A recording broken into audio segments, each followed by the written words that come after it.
Hi, everyone. Welcome back to another edition of the NTI PodTalk.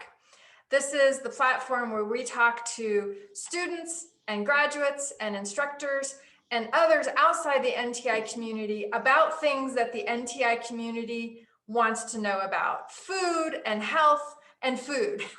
So today I'm thrilled to have this guest on, Matthew Graylin. And Matt is a former NTI student in our NFC chef program. And he was taking our program during the spring of 2020.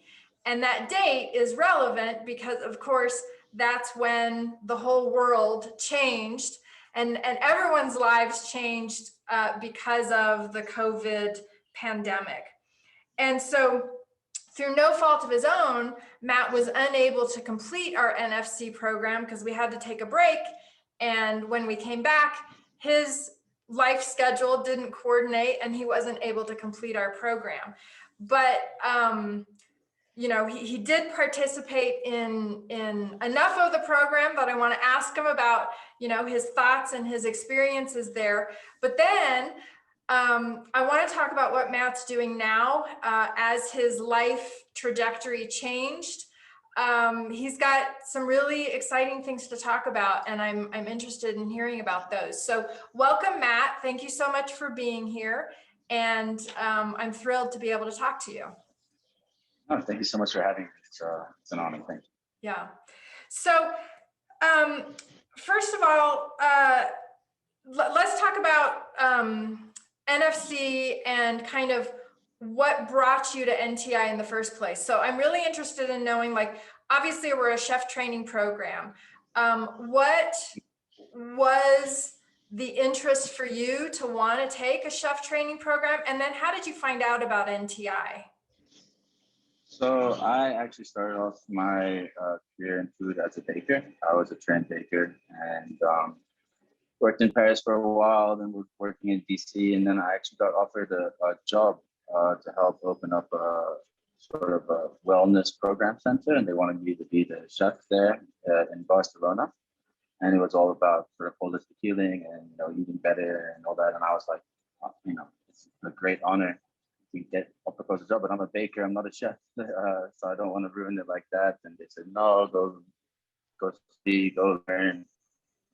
And I was searching for a place to learn, essentially, how to eat well and how to feed people who needed to to change their diet.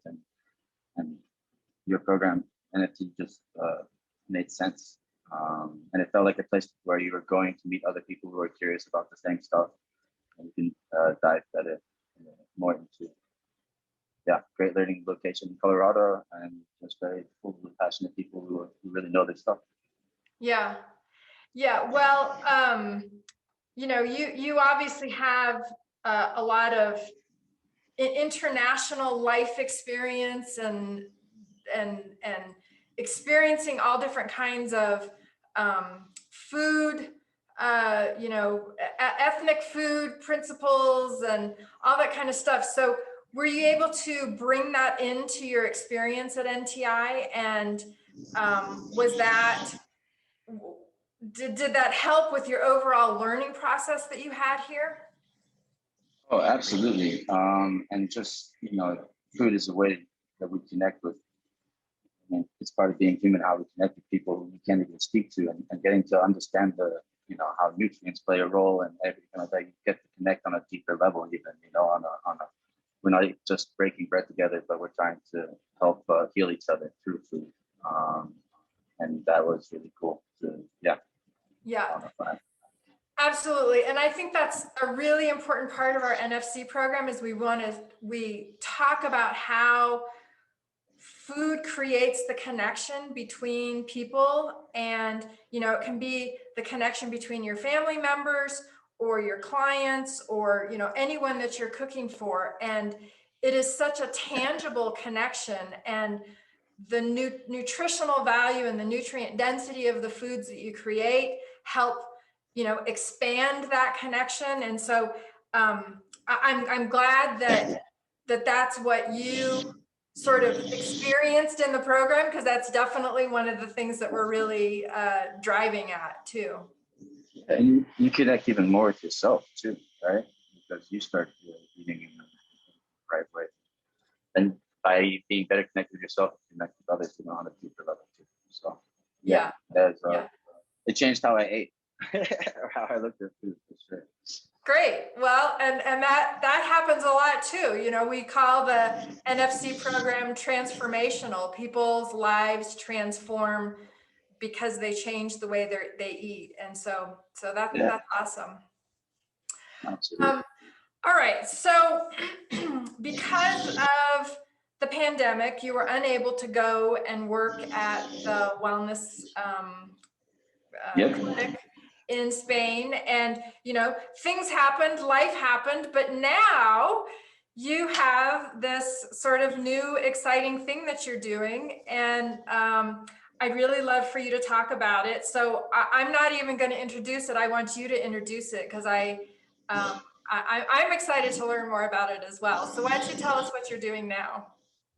Thank you so much for giving me the opportunity to explain. I am right now with my best friend from high school, actually, who's Murat, and we have helped taken over his family's olive oil business here in Turkey, in southern Turkey. We're in a place called Gökçeovicic. I've definitely said it wrong, but we're sort of in the mountains outside the biggest city near us, is Spezia, and we're pressing olives. But beforehand, it's an old I could actually show you the factory. I'm here right now.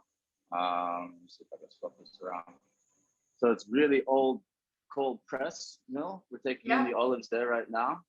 They're going down into the presses over there, and then there's this is old 1990s equipment.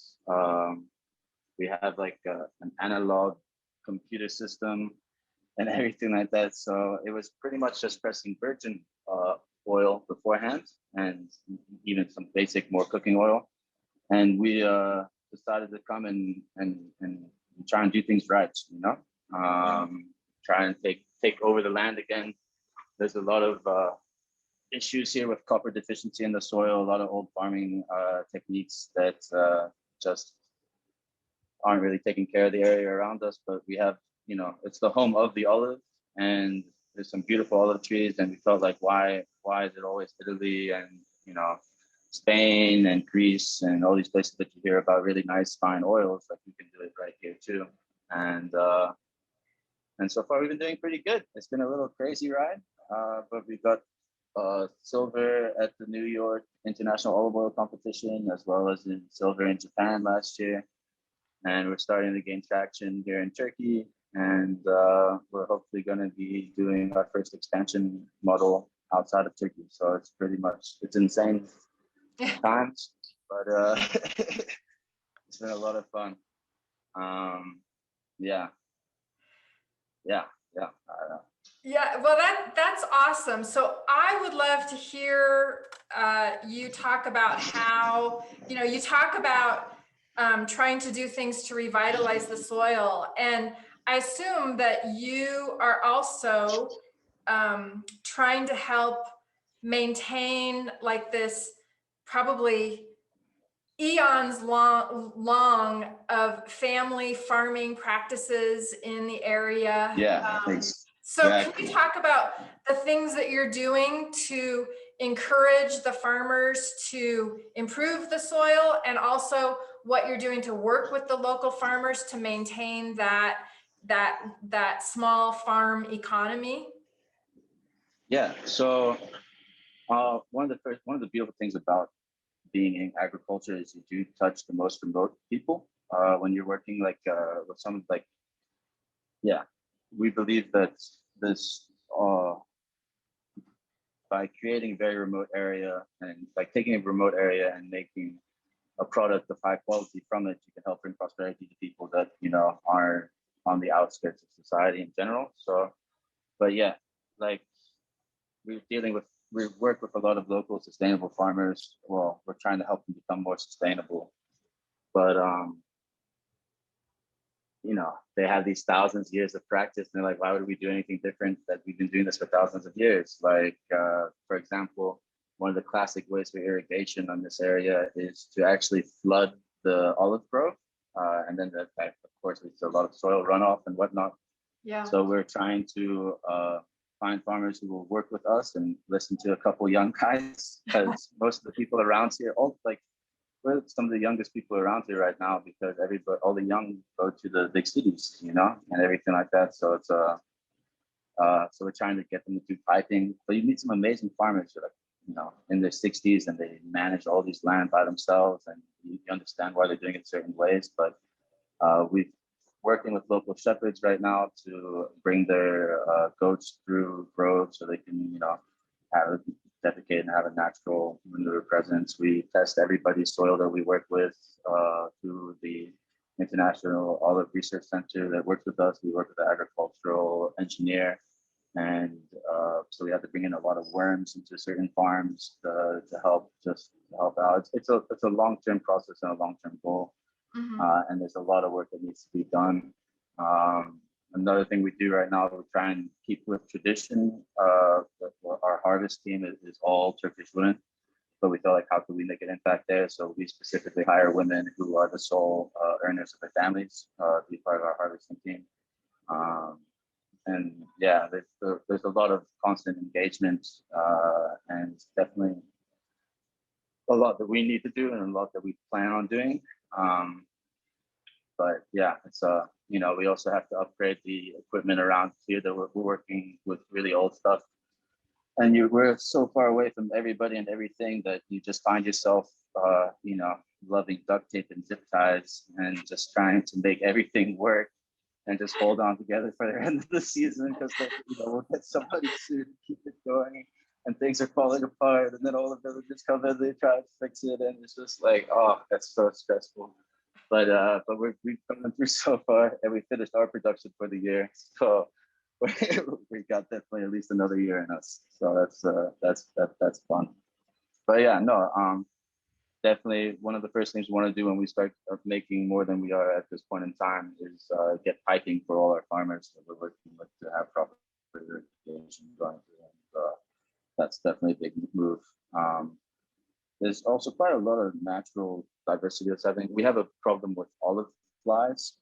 It's a specific fly that comes, but we're pretty much high up in the mountains, so most of us avoid it. But a couple of our farmers have been planting fig trees around the outside and whatnot to try and distract the flies and have a sort of natural barrier.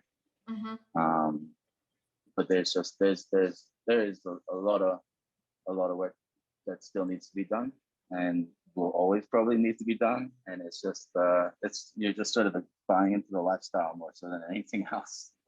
Yeah. But we do have a very high rating of polyphenols in our olive oil, which is nice. And all our olives are hand picked, and then it's like it's a race against time, because when you pick the olive, that's when the acidity rate starts to happen. So from the moment that the olive's picked to the moment that it's pressed will totally change whether it becomes extra virgin or virgin. And we press our olives within 6 to 8 hours of picking them. And we usually do all green olives, so it's all early harvested, it's all cold pressed. And we have an acidity of 0.16 right now, which with all this old machinery and everything that we're doing, it's insane that we actually get it like that. So I'm looking forward to hopefully upgrading some of our stuff soon and helping everybody else upgrade as well while we go along. So I don't know a lot about olive oil. So you said your acidity is 1.6. Is 0.16. Oh, sorry. Thank you for clarifying that. 0.16. So is the goal to have a low amount of acidity or a higher amount of acidity? So extra virgin olive oil is between 0.0 and 0.8% acidity. Okay. Anything above up to 2% will be virgin, and anything above that would just be your average cooking oil and whatnot. But I would say most of the time you should cook with virgin, or if you are going to cook with olive oil, of course, that's a good base. Okay.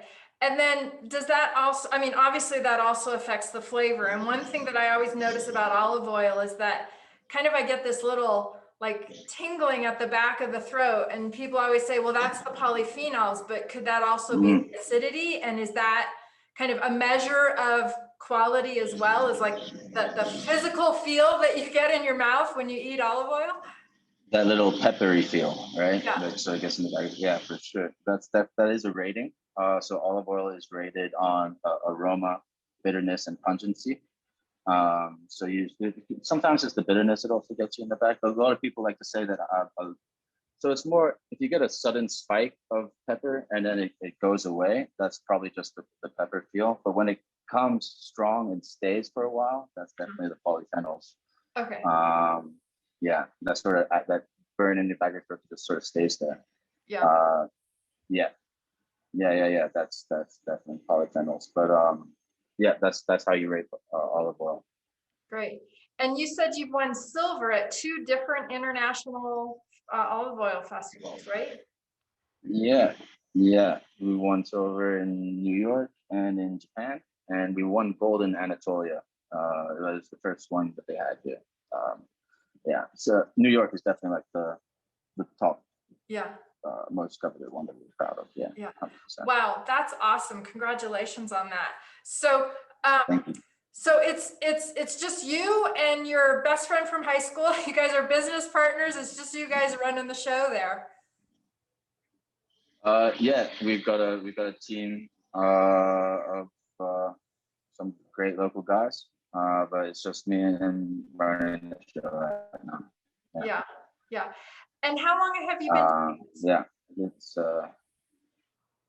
How long have you been doing it? so my friend's been doing it. My friend's been doing it for 2 years now, and I've been able to tag on for a year. We wanted to have a real Turkish feel to it because my friend is he's fully Turkish, but he grew up in Switzerland, so here he has a bit of a weird accent and whatnot. So we felt like me and him coming at the same time would definitely not, So we wanted to feel Turkish, be Turkish, and yeah, that's why I have stuff. Out the Turk in the back here. Yeah. We're definitely a Turkish enterprise. Nice. Cool. So yeah. Good. Well, I was wondering if you have any advice for people who want to start a business in the food industry. And, granted, you took over this business, but certainly you are revitalizing it and doing a lot of things. And I know you're in a different country, and most of our listeners will be in the United States, but just some general advice about starting a business in the food industry. Yeah. Whoa. I would like some advice too. Yeah. I think my biggest advice probably would be to get your daily dose of vitamin R. I know that sounds cheesy, but a lot of the times when you're starting a business, especially if it's in the food industry, if you're producing one type of product, you're doing the same thing every day, and it can get really long hours, and you don't see the light at the end of the tunnel, and you're just there, but you still can stop and see the beauty around you, and then you feel. Because a lot of the time, I mean, I'm cleaning most of the time, it's just a constant clean, and then you're up and you're pressing at 8, and you're there till 1 a.m, and then you close and you're up again the next day at 6:30 to go at 7, and you just sometimes can, it can be a lot, and it can really weigh down on you, but to stop and get your daily dose of vitamin R and see how beautiful the world is around you, and realize, what you're doing is what you love to do, then it makes it easier. Yeah. Yeah. So you have to have time for yourself and have some perspective about what you're doing, and not get so like drawn into the abyss maybe of the work. Yeah, exactly. Because also in the food business, right? I remember being a chef and just peeling potatoes all day, every day, right? And you're just peeling a potato, and every day you're coming in and you're peeling potato. And eventually, you stop seeing what the big picture of what you're doing actually, and the larger impact of how that's going on the plate, and you lose a bit of the sacredness in it. But as long as you can keep it sacred, it'll always be beautiful in a way. Yeah. All right. Well, so you said that you've changed the way you eat, and now you're living in Turkey. So what are the kind of what kind of things are you eating there? Oh, a lot of I've been eating a lot of kebabs over here. We're doing a lot of, but they also have the stuff called kokoreç, which is awesome, which is like the organs of a goat that's been wrapped in meat and has the intestines wrapped around. It's on a rotisserie spit.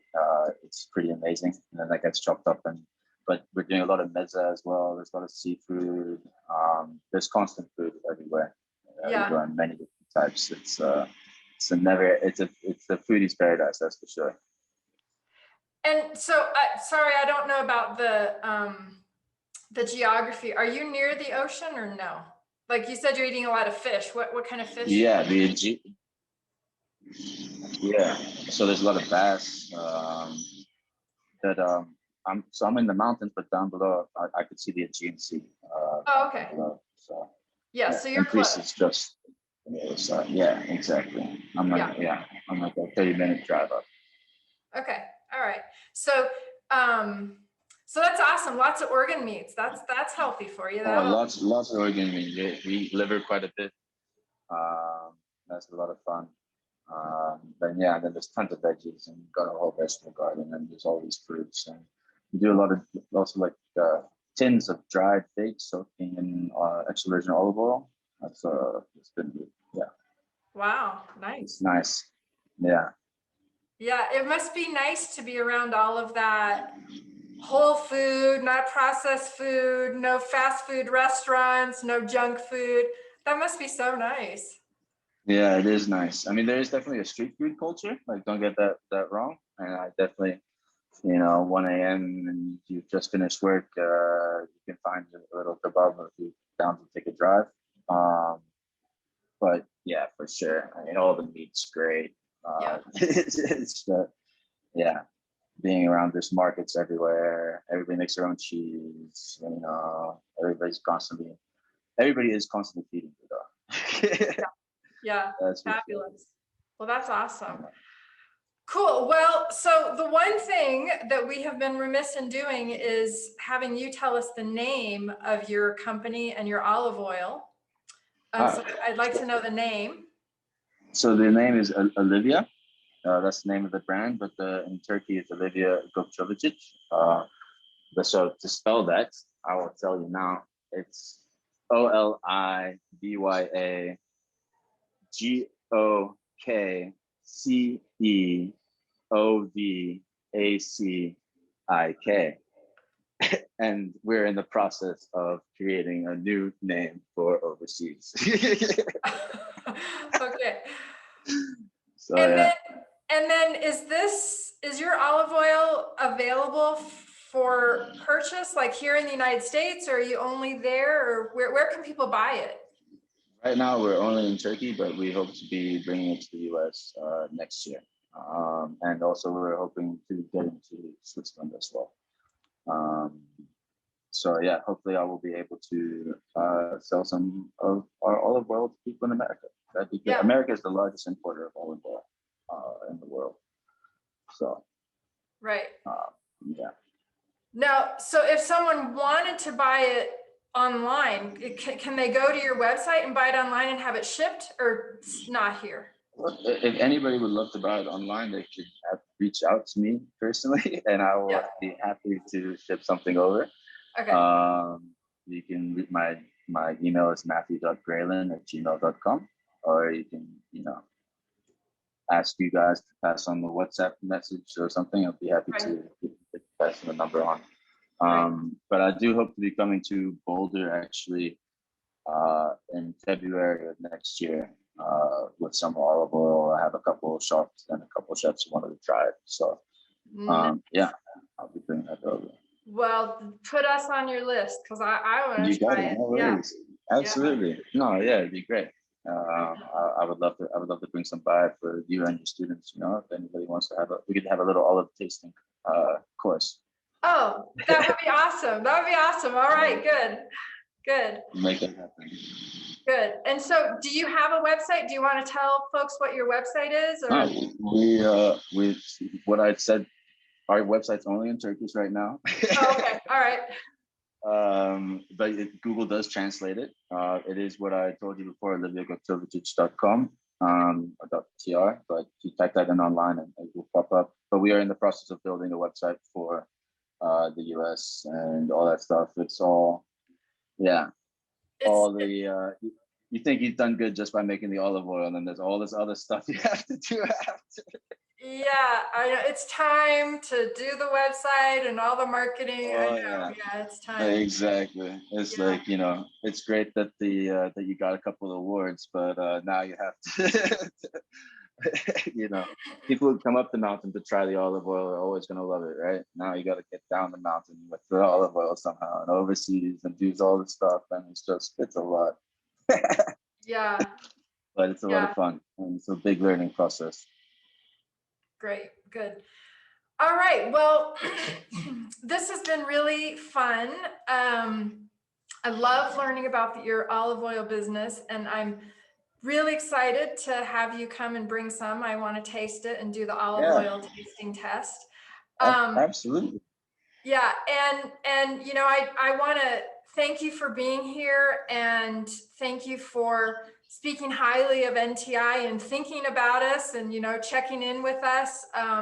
We always love when we hear from former students, and love to hear what they're doing in their lives using the experience, some of the experience maybe that they got here at NTI. So thank you so much. It's been fun, and I guess we'll call it an end here, but not the last time that we will speak to each other. So absolutely not. Thank you so much for having me. Really, and NTI, such an amazing experience. And